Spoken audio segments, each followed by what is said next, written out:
ఒకటి, అజీర్ణే భోజనం విషం. మధ్యాహ్న భోజనం జీర్ణం కాకపోతే రాత్రి భోజనం చేయడం విషం తీసుకోవడంతో సమానం అని ఈ సూత్రానికి అర్థం. ఆకలి అనేది మునుపటి ఆహారం జీర్ణం కావడానికి ఒక సంకేతం. కాబట్టి ఆకలి లేకుండా మళ్ళీ ఆహారాన్ని తీసుకోకూడదు. 2, అర్ధరోగహరి నిద్రాహ.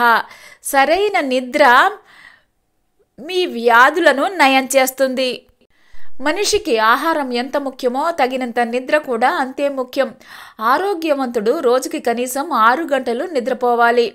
తిన్న ఆహారం జీర్ణం కావడానికి శారీరక శ్రమ వల్ల కాళ్ళు, చేతులు, గుండె, మెదడు మొదలైన ముఖ్య అంగాలు అలసట తీరి సక్రమంగా పనిచేయటానికి నిద్ర సహాయం చేస్తుంది. అటువంటి వారికి రోగాలు దరిచేరవు. కాబట్టి మంచి నిద్ర సగం రోగాలను హరించివేస్తుంది. 3, ముద్గదాలి గదవ్యాలి. అన్ని రకాల పప్పు ధాన్యాలలో పచ్చపెసలు ఉత్తమమైనవి. ఇవి రోగ నిరోధక శక్తిని పెంచుతాయి. ఇతర పప్పు ధాన్యాలు అన్నీ ఒకటి లేదా మరొకటి దుష్ప్రభావాలను కలిగి ఉంటాయి. 4, బాగ్నస్తి సందనకరో రాసో నాహ.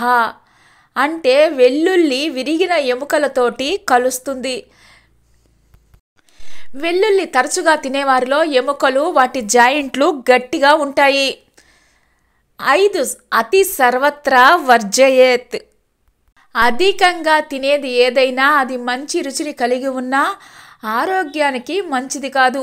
మితంగా తినాలి. 6, నాస్తి మూలం అనౌషధం. శరీరానికి ఎటువంటి ఔషధ ప్రయోజనం లేని కూరగాయలు అంటూ లేవు. 7, నా వైద్య ప్రభుయుయాష. ఏ డాక్టర్ కూడా మన దీర్ఘాయువుకు ప్రభువు కాదు. వైద్యులకు కూడా కొన్ని పరిమితులు ఉన్నాయి. 8, చింతా వ్యాధి ప్రకాశయ. చింత అనారోగ్యాన్ని తీవ్రతరం చేస్తుంది. 9, వ్యాయామాచ్చ శనైహి. ఏదైనా వ్యాయామం నెమ్మదిగా చేయండి. వేగంగా చేసే వ్యాయామం మంచిది కాదు. నడక కూడా ఇందులోకి వస్తుంది. 10, అజవత్ చార్వణం కుర్యాత్. మీరు తినే ఆహారాన్ని మేకలాగా నమలండి. ఎప్పుడు ఆతృతతోటి ఆహారాన్ని మింగకూడదు. జీర్ణక్రియలో లాలాజలమే మొదట సహాయపడుతుంది. 11, స్నానం నామ మనఃప్రసాదనకరం దుస్వప్న విధ్వంసకం. స్నానం డిప్రెషన్ని తొలగిస్తుంది. ఇది చెడ్డ కలలను దూరం చేస్తుంది. 12, నా స్నానం ఆచరేత్ భుక్త్వా.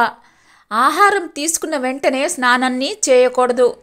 జీర్ణక్రియ ప్రతికూలంగా ప్రభావితం అవుతుంది. 13, నాస్తి మేఘ సమం తోయం. స్వచ్ఛతలో వర్షపు నీటికి ఏ నీరు సాటి కాదు. పల్లెటూళ్లలో ఇప్పటికీ వర్షపు నీటిని పట్టి వడకట్టి తాగుతారు.